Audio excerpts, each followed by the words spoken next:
I think that's really important to look at that. I mean, we sit and we moan about VAR and we talk about financial fair play and we talk about sacking managers and all the negativity, but in the grand scheme of things, we have an unbelievable asset, don't we? I mean, wherever you go in the world, all anyone ever wants to talk about is the Premier League.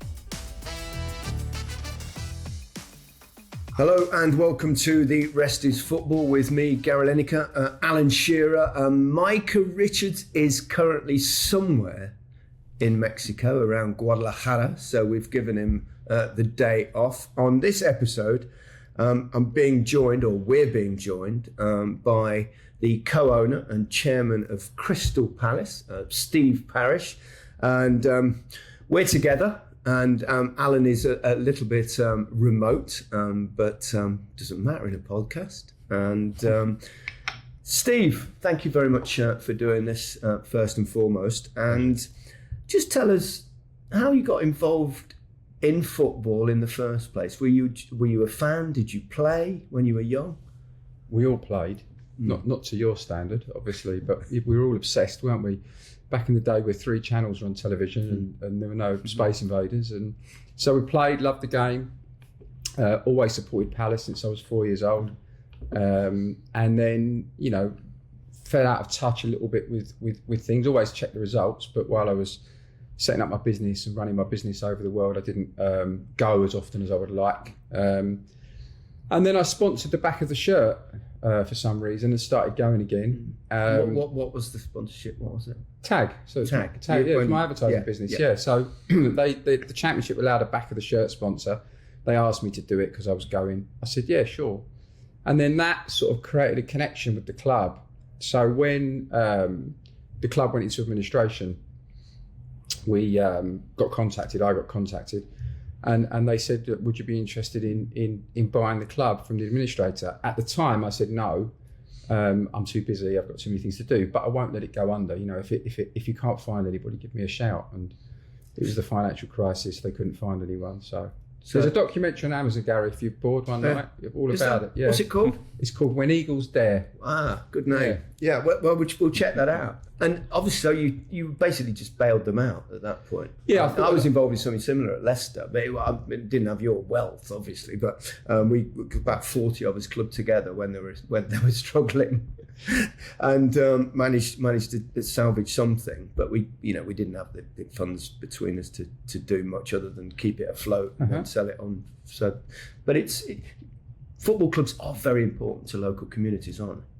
Yeah, I mean, I suppose at that point, I thought I'd have it for a few months, probably like, your plan. Yeah. I thought I'd buy it. I got some people involved that I kind of knew, but I knew they were fans and they were very quick to say, yes, I'll do it. And I said to them, look, we'll look after it. The world will get back on its feet. We'll find somebody to buy it. And then you kind of get sucked in, I guess. I mean, my life has been about passions. I mean, I love this thing that Jeff Bezos says, that you've got missionaries and mercenaries, really. And I've always got involved in things that I love doing. I love my advertising business and I love Palace. So obviously you get sucked in, and you realise that everything you thought you knew and all the rationality that you thought you could bring to it, most of it you can't. And because I had other people's money, I'd taken other people's money and I had an obligation and a duty to kind of take care of them. Obviously you get a bit of exposure, you've got the fans to worry about and the community. So, after not too long, I sold my advertising business and I was 100% doing that. Steve, how difficult is it for a club like Palace and you guys to try and compete, because the elite are getting bigger, aren't they? Yes, I mean it's very, very difficult. I mean, and that's not crying into our beer, but it's hard. We do have an advantage in that the Premier League is so relatively wealthy to other leagues. So even, I think Man City announced their turnover yesterday, what was it, 724 million, ours is 170. Very similar to a lot of the clubs around us. The Villas and people like that will be a little bit more, 200 plus because they've got bigger ground. But we're all much of a muchness. If you don't play regularly in Europe, it's very hard to increase those revenues. But they can only have 25 players. And, we've got access to talent, in Europe and around the world now. which means that you've got a chance of competing. And of course, the beauty of the Premier League is, people know pretty much who's going to compete for the league title most years, apart from when Gary's club had that amazing season. But what they don't know is who's going to beat who on a Saturday. We've been up to Manchester United and beat them this year. You've seen, obviously various different sort of surprise results. Luton drew against Liverpool. So as long as people can tune in and they don't know the result of any individual game, I think it retains its magic. I think that's what we've got to be careful of, really, that the disparity doesn't get too big. But of course, sometimes it feels like you're swimming uphill with the money that other clubs can spend, certainly. How different is it running a football club to running a business? I mean, football is a business, but are there fundamental differences?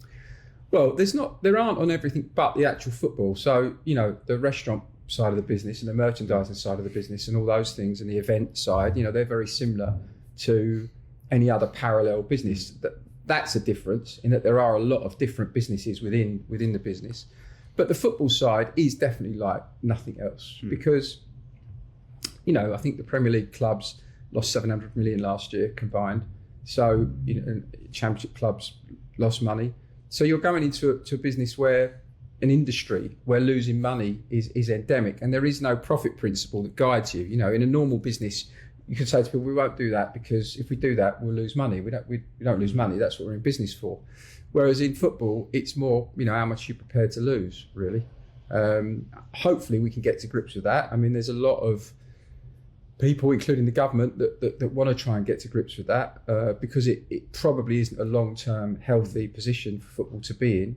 But that's the biggest difference. And you find yourself doing things, paying agents amounts of money that you never would imagine that you would, we all come in thinking we can change everything, I think. I don't think there's anybody who comes in who doesn't think that they can't make huge differences. And you can change some things. I think everybody brings something new, and I'm always open to ideas.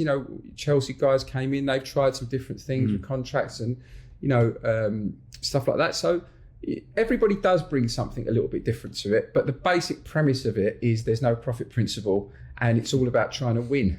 And it's a zero-sum game as well. So for you to do well, somebody else has to do badly, which isn't the case in business equally. You could be in an industry and everybody can do pretty well. So it's public. So your failings are all public, aren't they? And it's very difficult sometimes to manage yourself emotionally and manage through that and do the long-term things that you need to be done at the club when everybody's so results focused. And obviously you've got the trapdoor of relegation, which is a huge loss of value, costs you lots of money. The fans are desolate, you'll be desolate, so it's totally different to running any other business. Really. You mentioned about clubs running at a loss. What's your thought on an independent regulator then? Will he or she solve that? Well, that's the intention, isn't it? That's the one aim really now of the regulator. I mean, I do fear the regulators, for most people, will end up being a bit like VAR. The gap between expectation and reality will be huge.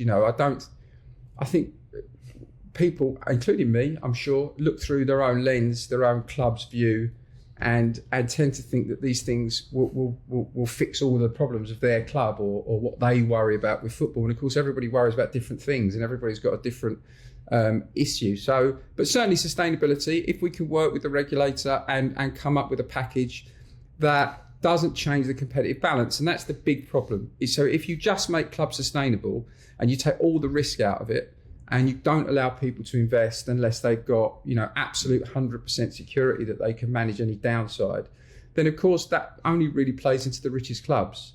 And is that your fear? Of course, yeah. I mean, it's for something that began because of the Super League, it has the danger of being that something that is probably incredibly easily manageable for the biggest and richest clubs, and very difficult to manage for aspirational clubs. So that's a worry. Yeah. There's also, I suppose, with football, you've already got the Premier League, Football Association, the Football League, and this will be another governing body almost. Yes. In many ways. I mean, at the moment, the first three don't necessarily always get on. Is that a problem that we have in this country, that there's so many different factions? I suppose so. I mean, but there will always be different points of view, won't there? I mean, the Premier League separated from the EFL, so clearly there's a delineation there. The FA have got their own problems, we know, over the years, and they've had good people at the top of it. Mark and Debbie are good people, and they're trying to affect change.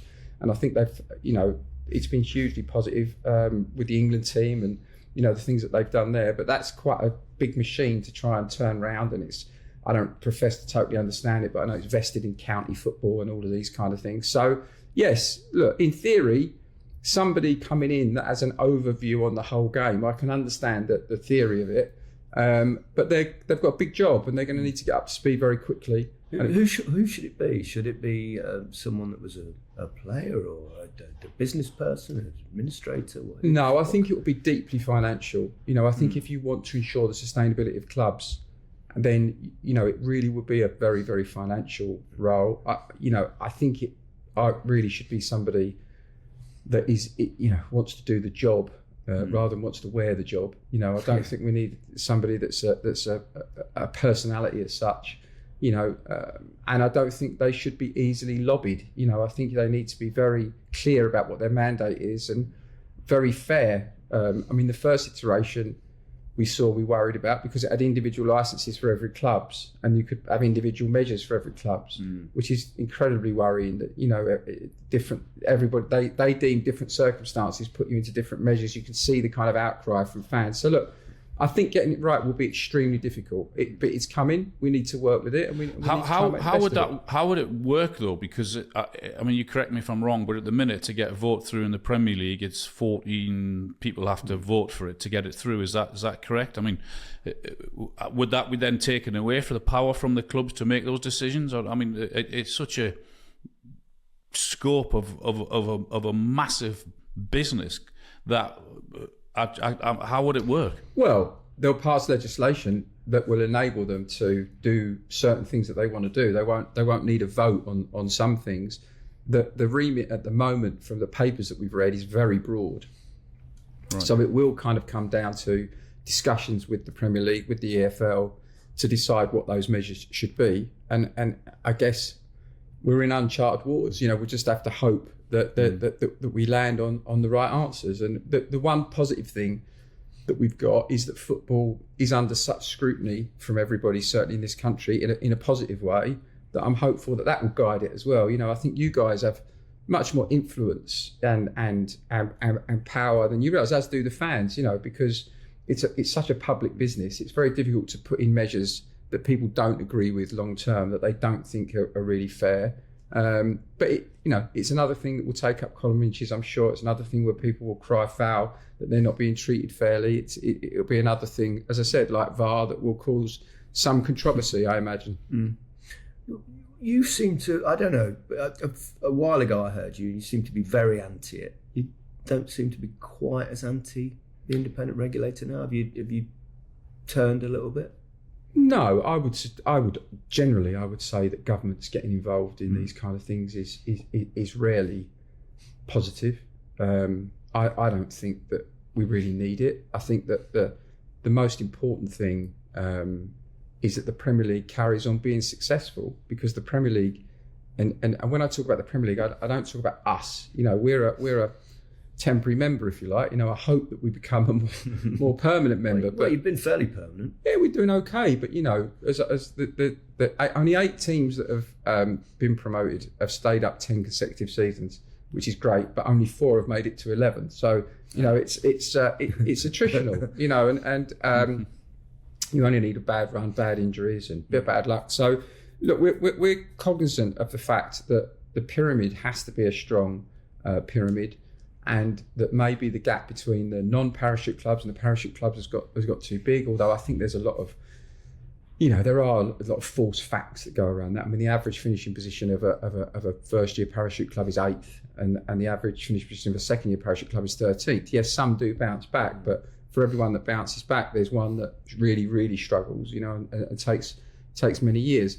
So look, if somebody asked me, do we need it or not, I would say no. In a perfect world, but the fact is we're getting one, so you have to accept it and you have to work with it and you have to try and make the best of it and hope that we can turn it into something that's overall good for football, right? I mean, it's coming. What do you think would be good for football? How would you make a difference looking at the overall situation, the finances and the incredible amounts of money that are being paid nowadays for players? Would you, like salary cap or something like that, do you think that's actually manageable?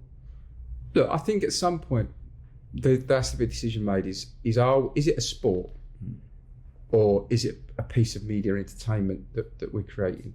I think the bigger issues for football lie in Europe, really, more than here. I do think that we've got such a vibrant, strong game, and we don't realise in some ways how much other leagues in Europe and around the world are struggling, in terms of, media rights.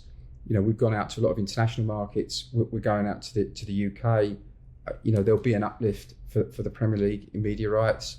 But other leagues, are really struggling to get those numbers. What we're seeing is a lot of the media money coalesce into the big name, NFL, NBA, Premier League, a little bit Champions League. Although, I do think that this new Swiss format is a struggle for them. I don't think that from what I see, they were promising 40 to 60% uplifts, and now it's 25% uplifts. So, I think that, we just have to be mindful that most of the threats to our strong domestic game really come from outside of this country.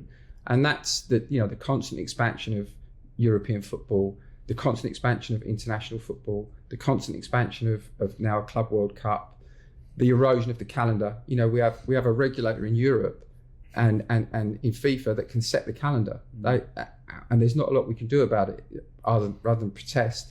We've cut back every other competition as much as we can. But in my view, their long-term aim is for smaller domestic leagues. That's really what they want. And that you will be very against that, obviously.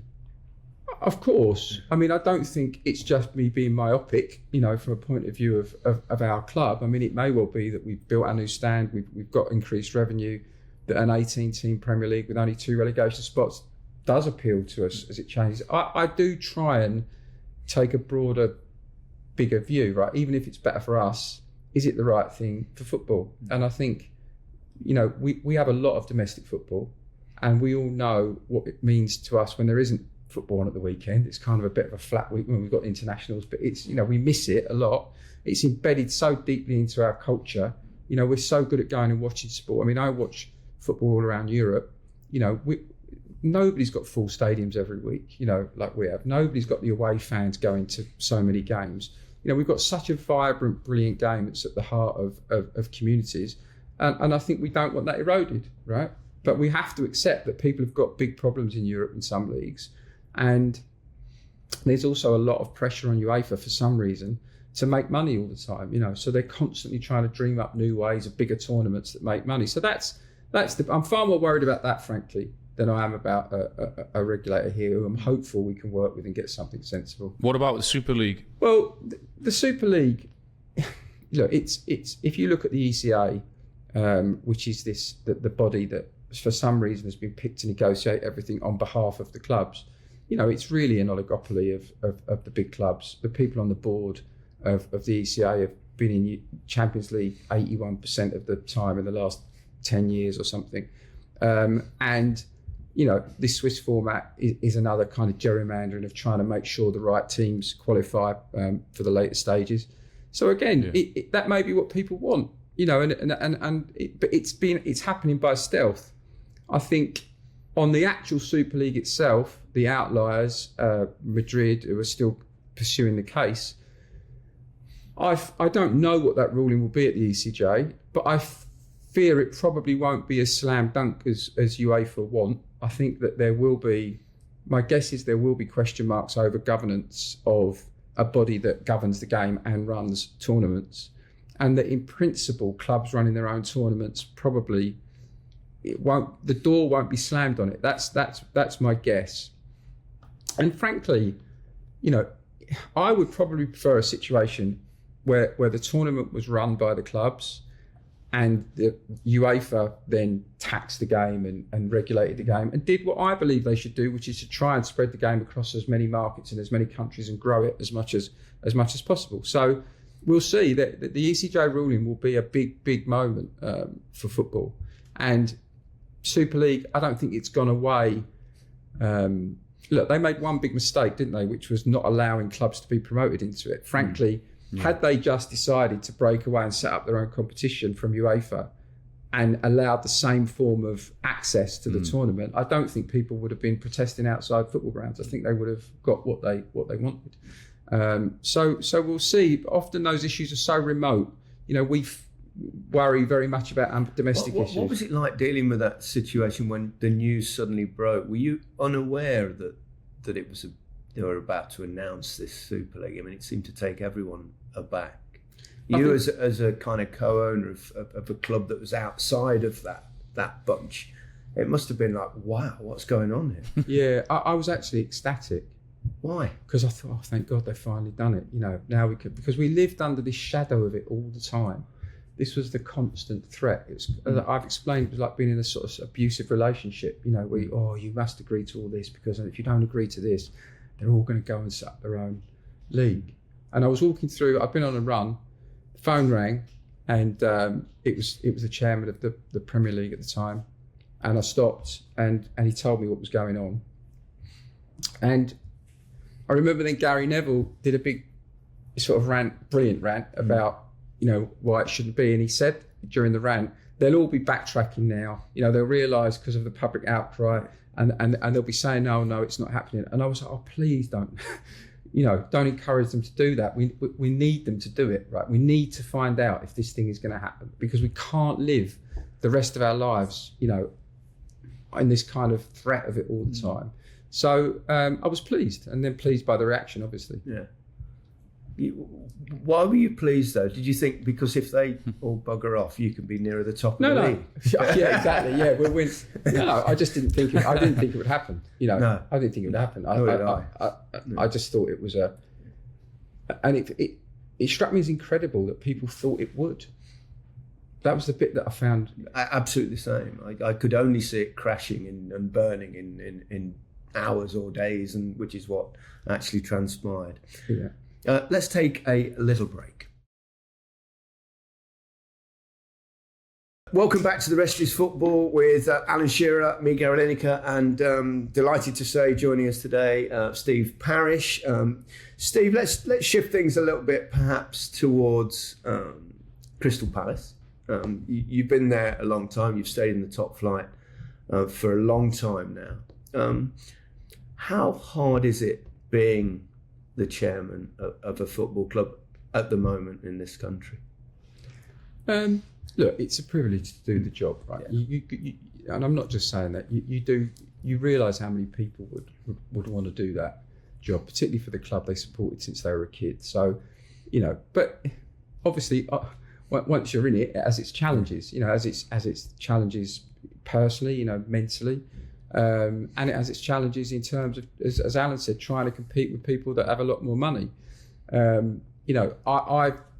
We've got a strategy for the club, Josh, David, John and I, which is really based on long-term expansion of the infrastructure, improving the non-media income, which is really what you're competing against. With the new stand? So the new stand, we built the new academy, which is fantastic. We need to bring more talent through, because obviously it's lower cost than going and buying talent. We're one of only 10 teams that have been in the top two divisions for the last 45 years or so, and that's very much down to our catchment area for talent. And of course that is also embedded in the community. There's so many things for the community. You get very caught up in that when you're in a football club, and I would say it's not unique to us. All football clubs, your own club does amazing things. Leicester and Everton and every club in the Premier League and outside it do incredible things, daily for their community. So you get caught up in that.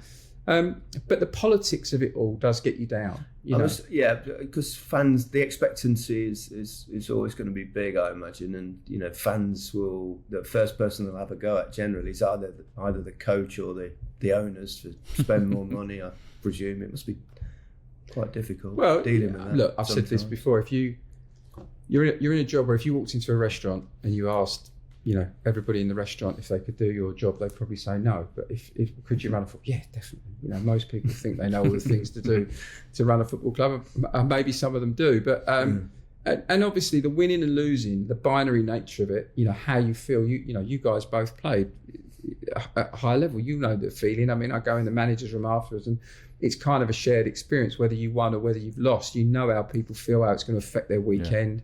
You try and develop strategies to cope with it. But it is very tough, and particularly if you're near the bottom, and that loss has put you nearer to relegation or more in danger. It's challenging. There's no doubt about it. I think the only way I've found around it is to have a long-term plan, for the club, to have your eyes on a long-term prize. What makes this club permanently better? What enables us to compete more on an ongoing basis, on a regular basis? How do we try and break that glass ceiling and get into Europe? How do we do those things? And how do we do it without betting the farm and creating risk and trying to stay in the division and improve all the time? And I would say we're very lucky with the fan base. We've got 2 administrations in the club. Obviously, we've got fans that were 10 when we were promoted and are 20 now. And why don't we push for Europe, and we should be spending more money on players? Of course, you've got that. But the vast majority of the fan base, I think, are very on board with the plan. They're enjoying their football. We sold out season tickets a month and a half quicker than we've ever sold them out. We sell everything in the ground. We need a bigger ground. We need to have more non-media income, and that's what keeps me sane every day, that there's an actual purpose rather than just another season and we try and stay in the league. The hope is... Can you enjoy it? When you're winning. It's amazing what a week is like when you win, Alan, isn't it? Compared to what a week is like when you lose. But you've got to try and... the thing I say in the meetings with the staff when we're in a bad run or we're losing is that the only thing you can do to help the players is to be the same. It's a process, right? If you're on the floor when you lose and ecstatic when you win, you can't really be successful. So, but I do enjoy it. I'm very, very lucky to do it, but I'm, as I said, very focused on what we're trying to do. And as long as we're moving towards that aim, I'm happy. And as I've said before, if the next guy wins the trophies, and we were 8 minutes away from winning the FA Cup, that got some getting over. But if I pass something on that is in a real fit state to win trophies and to succeed on an ongoing basis, I'll be very happy. Yeah. What's the most important aspect of a football club? It always seems to be, everyone says, the coach or the manager. I think your culture at the training ground is the most important thing. So one of the things, interestingly, when we built the academy, which is amazing, should we put the first team in there as well, was a thought. And different clubs do different things. We're just across the road. In the end, we decided, probably because of space, not because of some big amazing bit of intuition, to keep them separate. And I think now that's such a good decision, because everything at the football club in the end lives and dies by how well the first team is doing, right? I mean, everything else is great, and you need to get it right. For example, the academy, we used to be in port cabins, waterlogged pitches. They focused on coaching.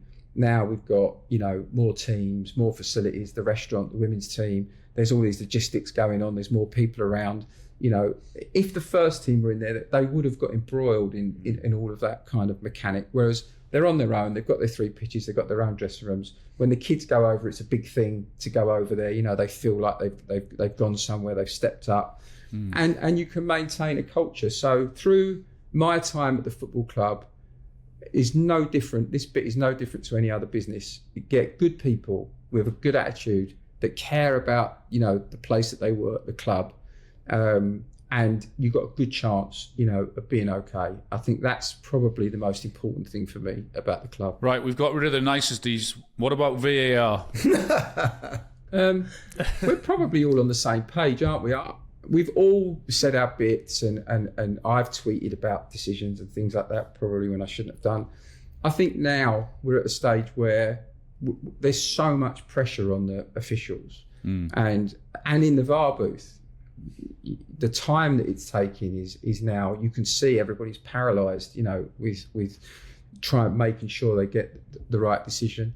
I think Howard's a really good bloke. I think he's doing absolutely everything he can to get it better and get it right. But it's a bit of a cleft stick. We're in this world where everybody now expects perfection. We used to, a referee made a bad decision. It was a bad decision. You just sort of rolled with it. now the sense of injustice that people feel, with what they see and on the slow motion and how they feel about things is really putting unbelievable pressure on it. And the things I do think, we listen to the comms on these things.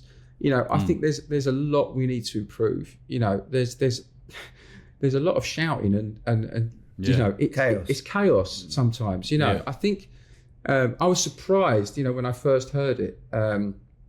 But then, of course, rugby is very considered, and but it takes an awful long time. I watched the Rugby World Cup final, and the ref was it was really about the ref. And then, what I'm really worried about is we're going to get into these deeply nuanced. What is a foul? Exactly. in rugby they've got all these incredible definitions. His head moved down and then up and sideways, and it takes 10 minutes to decide if it's a red card. So. We've got ourselves in a muddle in the world. Don't think this is any different anywhere else. By the way, they all hate it. Yeah. Generally, fans don't like it. Is it possible to can it? Well, we all like it when we get, when it's saved as a goal, don't we? I mean, that's, the fact that we all say... Most people don't remember those. They just remember the ones that cost them a goal. Well, as I said to you, the thing that always and I wrote about this, it always mystified me when people would talk about bringing it in, is why they all thought that it would uniquely benefit their club and them. that was the thing that I always found amazing. Look, I think that we need a cold towel moment on it. We really do. And, we need improvements. The biggest issue I have is clear and obvious error. I mean, how can we get to at the end of a game where we all decide that wasn't a penalty? Everybody agrees it wasn't a penalty. But when I see the sheet come through where they mark their homework, it's right because it wasn't a clear and obvious error. I mean, but I also understand that you can't exactly say ever whether that was what a clear and obvious error to one person will not be a clear and obvious error to another person. Where do you draw that line? But you saw the Ebbs penalty, right? I mean, it wasn't a yellow card. If the ref gives it as a penalty, it's probably not going to be overturned. Yeah. And he doesn't give it as a penalty, they're not going to give one. So there you're like, well, it's not really helping, is it? No. What would you do with it? Well, look, I think... Or would you like to get rid of it? Start again or not? Or just go back to how it was? Referees making the occasional howler? Probably. Yeah. I might keep it for goal line, offsides. I know your view on offsides is they're not exact enough, which I agree. But at least it's been accepted, isn't it? And it should be quite quick and clear generally. Yeah, they'll get to this 3D view of it, and it'll be quite quick. I just, if it's the wrong person you've sent off, of course that's a fair one. You have to keep it for that. That's very rare. Very rare. But I think these reviews that go on forever and ever and ever, and the Arsenal Newcastle one was I think they probably got the right answer, but I can understand the other side of the argument. The ball's out, and I can see the injustice of it all. Yeah. If it hadn't have happened, we'd have just given the goal, wouldn't we? And then they'd gone, oh, that looks like it might have been out, but anyway, it moved on. We move on quicker. Yeah. Just give you. Do you think? I'll ask you a question. Do you think that they will get? Is there any kind of momentum to get rid of it? I don't see them ever getting rid of it. I think they've invested too much in it now. I think it's here to stay. I think we have to accept it. Stuck. But it can't go on in its current form. I totally agree with you. I like Howard. I think he's trying to make change. But I think the problems have been that deep-rooted, it's going to take such a long time. And I also think it's a different skill set. I've said it before on here, Gary, haven't I? That operating a VAR machine or doing all that I think it's a completely different skill set to being a referee on a pitch and making your own decisions and being in charge of all of that. And I think VAR has actually made our referees worse because of the pressure they're under. And it's a bit of a comfort to think, I'm not quite certain on that. I might not make that decision just in case then I'll be helped out, and I think it's made them worse for it. Also, I don't, and again, I genuinely, Howard is really doing his best. Yeah, of course. There's a couple of things. I don't like to see referees, get punished, for one bad decision, and then we lose some of our best referees for the weekend. Yeah, a striker can miss a chance. And Anthony Taylor's, he's been reffing our game since Preston Palace in the Championship, and he's a good referee. You know, he's a really good referee, and he does his.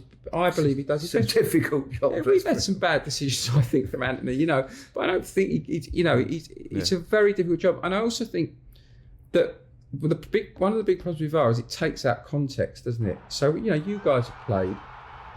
Oh, when you're on the pitch, you know it's a foul from the reaction, from the sound. You know, you've got a lot of other inputs than you just have in that video. And the final thing I'd like to see, again, going back to the way they all talk to each other, I was listening to the Arsenal-Newcastle. Why is there one person looking at the incident who then tells another person to tell the referee what he's thinking about? It's odd, isn't it? Why can't the person who's looking at the incident just talk to the referee? Seems a weird system. And why can't we at least hear that conversation while the game's going on? Particularly, I think, for people in the stadium. I've been lots of games. You're in the dark. You know, all you see is check in for a foul, and you just go, and then you sit there for a minute or two, or sometimes even 3 or 4, and you think, we need to know what's going on. It's not fair on the paying public. I think we've gone past. I mean, this concept that we don't want to show incidents on the big screen, we've gone past that. I mean, I've got a screen, as you know. It's weird now because you see the VAR. They don't draw the lines anymore, so you don't really. You're kind of just trying to guess. Yeah. And then the only way you know on our goal that it's not offside is because they then play it on. When you see them playing it on, they're obviously looking at something else. Exactly, they're looking at something else. So they're doing everything they possibly can to find a way of disallowing the goal. Yeah, exactly. Yeah, but I think, to Alan said, they're so petrified now of getting it wrong. And I think that, you know, part of that is the punishments that they're being meted down. Yeah, that's all we talk about nowadays, VAR. But I want to shift the subject to. Well, can I just ask you that? No, of course. Has it, in a weird way, increased the interest in the game? Well, it's a good point, and some people say it takes away from the atmosphere. But I suppose, you know, because you can't celebrate a goal properly. Well, people do celebrate the goal. And then if the goal's given, you get a double celebration. I suppose you can, you can argue. What you do is you get up and you go, yeah. I think it might be offside. I mean, I must say, when Leicester won the FA Cup, when they beat Chelsea like 1-0, and Chelsea equalised, didn't they, in the last minute, Chilwell's goal, and I remember because Leicester had made all the subs, they're bringing all the centre halves on, Wes Morgan's on there, and everyone, and it was the end of the game. When they scored, it was like I've got all my words ready. I was emotional. I was ready. And then it was like, oh my God, no, they've scored. And then I remember I was stood next to him, and we looked round, and you look at the screen thinking, please be something. Yeah. And there it was, and we've gone, my God, I think he's just offside. It was it was one of the best moments ever. So maybe, I don't know. It's you win some, you lose some. I guess. Yeah, as I've said, it does sometimes help smaller clubs, right? I mean, we're not going to get marginal offside decisions normally away at some of these grounds, but we do now. So and people talk about. I mean, the Tottenham game was a case in point, wasn't it? The one where they went down to 9 men. I mean, everybody came away thinking it was a brilliant game. It was far all over the place, wasn't it? You know, exactly. So VR's great. Yeah, let's keep we'll move on. This is interesting this season. We're in the middle of November, and not one single Premier League manager has been fired. Wow. I mean, that is very unusual, Steve, isn't it? Yes. Yeah. Yeah. Why do you think that is? Do you think? I don't know. I mean, I think everybody's doing okay, aren't they? You know, I don't see a team that are easy to beat or rolling over. I know Sheffield had the one bad result, but that can happen. We've had those results. And he strikes me as a really good manager, and I'm sure, you know, they'll look around and think, you know, what would we get that's going to improve things? How many managers do you think and coaches are really fully equipped to do the job? Because it's very different job to playing football, isn't it? Yeah. Not as many as you would think, and particularly in our league, because the one thing, the scrutiny, all the things that we're talking about, you know, the microscope that you're put under as a manager. You can see it when managers move from the Championship to the Premier League. You could be a very, very successful manager in the Championship, great tactically, good with the lads, good culture, all the right ingredients. And you say things after a game in the Championship and they're not picked apart.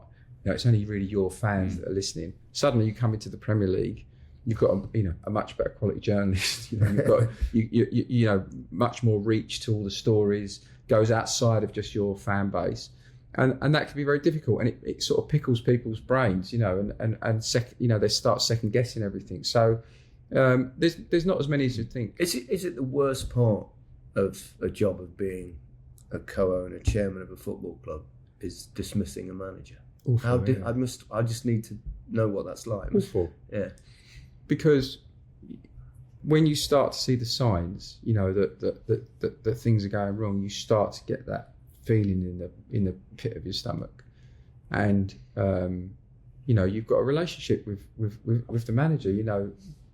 They're all by and large good blokes, and trying to do the right thing. They're not trying to lose football matches. They try to do everything in their power to, and in fact sometimes, the harder they work, the more wrong it goes. Sometimes the really good managers know what enough is, and that just keep getting the lads back out there and trying different things is not helpful. So it's awful. It's the worst part of the job, the bit leading up to it. I'm lucky that I've maintained a good relationship with a lot of the managers that have been. They know it's part of the game. Yeah. Most of them. Is that why you perhaps return to Roy Hodgson? Because a lot of people were quite surprised by that, because you know what you're getting. Totally, yeah. Yeah, you know what you're getting, but generally, without trying to get into the whole football detail of it, but you have to defend properly in the Premier League, right? If you're conceding goals, I look at the bottom, and I don't look at the points difference. I look at the goal difference. That's what I look at every year. If you're minus in the 10s, 15s, 20 goals, it's hard to turn that. It's difficult to turn that round. Most people have got good attacking talent in the Premier League. Most people can score a goal. I'd say all teams have got good attacking talent, but your ability to keep the ball out of your own net is what will create long-term longevity in the Premier League, and in fact even success. Even the most successful teams, will have the same. So yeah, Roy's a good, safe pair of hands, and brilliant to work with. Knows the club, supported the club since he was 6. Was on the terraces when he was a kid, So again, it's back to that culture, caring, and huge knowledge of managing all over Europe, and having that methodology that he knows that he can fall back on, that will win him 3 games out of 10. Yeah, you also keep producing some exceptional talent, or finding talent from elsewhere. I'm thinking obviously Elise as a particular. It was really good for you to manage to keep those players, wasn't it? Get them on longer term contracts. Yeah, that Dougie and the recruitment team, and do my bit working with them. I think with Mark Gee and Michael, and even but other players like Jordan Ayew, who's relatively inexpensive, who's been such a massive part of what we do at the club, and has carried forward that culture when other players left. So yeah, it's gone okay. We want to try and bring more through from the academy. We're really trying to look at that, and we've got great under-18s and good under-21 team, and then just making that transition is really difficult, and understanding probably more why people have bought other clubs to put players out, trying to find the right pathways for them. So there's a lot that we can improve on, and we look at other clubs, like Brighton and Brentford and marvel at some of the things that they do. So we don't rest on our laurels, but yeah, we've got some good talent there. Steve, just shifting it a little bit, what about multi-club ownership now within the Premier League in terms of other clubs? And we've seen it before, and it's continuing to happen. Yeah, well, obviously two of my partners own different clubs. John owns Lyon and Botafogo and Molenbeek, and David's got 6 or 7 different clubs that he owns. I think that there's a logic to it. There's a rationale to it. There's different versions of why people do it. And I think it can be beneficial, but I do think there are lots of challenges around it as well for European football when the clubs start playing together in different competitions, and also in terms of transfers and financial fair play. And if you've got, for example, if you've got a club and you're up against financial fair play, but you've got another club, and then you can buy players into that. Tell us what financial fair play is, because there's so many people, so many fans. They don't understand it. It seems to apply to this happens at a certain club, and then it doesn't seem to apply to other clubs, or it's a different Do you think it is fair? Because it's called financial fair play. Well, the problem with it is that I said when the rules were written, you could lose 30 million a year roughly for 3 years on a rolling basis. So there's a problem right away. Right, it's a 3-year retrospective test, and you've got to wait for the club's account. So you're really into your 4th year before you know whether somebody's breached it. And of course, for a lot of people that are living within the rules, they think if you're spending over the amount that you can lose on football, that you're gaining an advantage, and you've gained an advantage in those seasons before the check. So I think people are looking for something that's a bit more real time. But it's as simple as that, basically. On the football side of the business, not including building stadiums or anything else, you can lose 30 million a year for 3 years on a rolling test. That's what the rules are that are in place, and it was just meant to protect people from being too profligate, level the playing field to make sure that, Does it work? I think it's worked to a certain extent because a lot of people comply to the rules. And I think that the people that haven't probably didn't mean to not to. The problem with it is if you can lose 105 million over 3 years, you can lose 105 million in the first year, and then imagine that you're going to sell players and you're going to do things to pull it back. So I don't think anybody thinks that they're fit for purpose. That's not to criticise the people that put them in. They probably worked for a while when losing 30 million was unimaginable, for a lot of clubs. But the amount of money's caught up so much that I think that they all need revisiting. And we'll be interested in these cases. Does it not make it that much more impossible then to challenge the elite over a sustained period of time? I mean, Gary was right with Leicester. I mean, that might happen once in every 50 years. It might happen a miracle, but the chances are for argument's sake, like Blackburn did in my time with Jack Walker, they challenged the elite. But it makes it almost impossible now to get anywhere near them, doesn't it, and stay there? Yes, so that's the argument against all of these rules. I mean, if you go right back to sustainability, which the regulator will work on, I mean, if you really want to make a club sustainable based on any shock that could befall it, in a kind of banking sense, then you're talking about posting bonds or guarantees on losses. And, most clubs could, if I get relegated, then I've got a big financial hole, and if you have to always be able to cure that or prove that you can cure that, clearly it's distorting and it prevents people from necessarily competing.